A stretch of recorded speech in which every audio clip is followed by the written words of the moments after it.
जीअं त हींअर असां मौजूदु आहियूं नसीराबाद में, जॾहिं त पूरे पाकिस्तान जी ऐं सिंध में बि अॼु आम चूंडूं आहिनि, जंहिंमें तमामु तर पार्टियुनि जा MPA MNA जा उमेदवार हिक ॿिए जे साम्हूं मदे मुक़ाबिला आहिनि। जॾहिं हींअर असां मौजूदु आहियूं गवर्नमेंट हाई स्कूल नसीराबाद में, जिथे पोलिंग जो अमल जारी आहे, पर उन सां गॾोगॾु पोलिंग जो अमल वोट कास्ट करण वारो जेको सो अमल आहे उहो सुस्त रफ़्तारी सां जारी आहे। जॾहिं त किथे 90 वोट पिया आहिनि हींअर ताईं, त किथे वरी 274 जे लॻभॻि वोट पिया आहिनि। त जॾहिं त वरी जेकर गर्ल्स स्कूल नसीराबाद जी ॻाल्हि कयूं या इकरा स्कूल जी ॻाल्हि कयूं या चनामौला वारे गवर्नमेंट स्कूल जी ॻाल्हि कयूं, त उते बि तमामु तर वोटनि जो टर्न आउट नॉर्मल रहियो आहे। जॾहिं त मां तव्हांखे वधीक ॿुधाईंदो हलां त जेका ताज़ा तरीन सूरत हाल आहे त उहा त जेके पुलिस जा सिक्योरिटी एहलकार आहिनि उहे पंहिंजी सिक्योरिटी ते मामूर आहिनि, जॾहिं त रेंजर्स ऐं फ़ौज जा बि एहलकार गश्त कनि पिया कंहिं बि अणवणंदड़ वाक़े खे मुंहुं ॾियण जे लाइ। जॾहिं त PS 17 ऐं NA 197 ते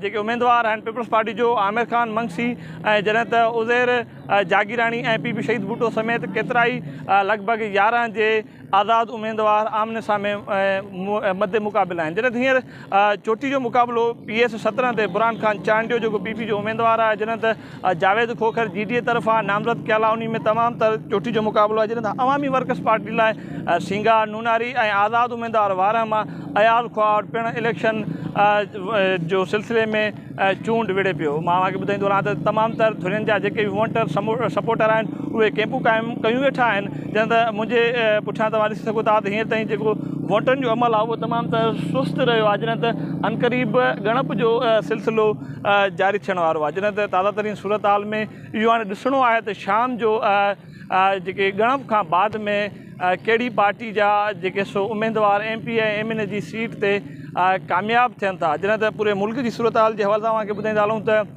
PTI जा जेके सो इंट्रा पार्टी इलेक्शन न कराइण त उहा पार्टी मुअतल थी वई। जेके मुख़्तलिफ़ जेके सो तमामु त सूबनि में MP ऐं MNA जी जेके सो चूंड में आज़ादाना तौर ते इलेक्शन विढ़ी रहिया आहिनि। जॾहिं त इस्तेहकाम पार्टी, मज़हबी धुरियूं ऐं PP नून लीग, अवामी वर्कर्स पार्टी, PP शहीद भुट्टो जा केतिरियूं पार्टियूं आहिनि जंहिंजा नाला खणूं त उहे तमामु तर नंढनि तोड़े वॾनि हल्कनि में चूंड जे सिलसिले में जेका फतेह आहे हासिलु करण जी कोशिशि में आहिनि ऐं पंहिंजे पंहिंजे वोटरनि खे क़ाइल करण लाइ मुतमिन आहे। जॾहिं त मेन जेका जेका तव्हांखे ॻाल्हि ॿुधायां त वोटनि जो जेको सिलसिलो आहे उहो नॉर्मल इन जे करे कास्ट थियो आहे त हितां जा जेके हुकुमरान आहिनि उहो कहिड़ी बि जमात सां तालुक़ु रखनि, उन्हनि आवाम खे मोट न ॾिनी आहे। तंहिंजे करे हीअ जेके सो वोटर आहिनि तमामु तर घटि तादाद में निकिता आहिनि। पोइ चाहे किरोना वायरस हुजे, बदमनी हुजे, ज़रई या पीअण पाणी जे खोट जो मसइलो हुजे, या ताज़ो माउ सैलाब बरसाती बोर्ड हुजे, या कंहिं बि कैनाली बोर्ड हुजे, उन जे तहत जेके हिसो ॿुॾल मारवाड़ आहिनि उहे वोट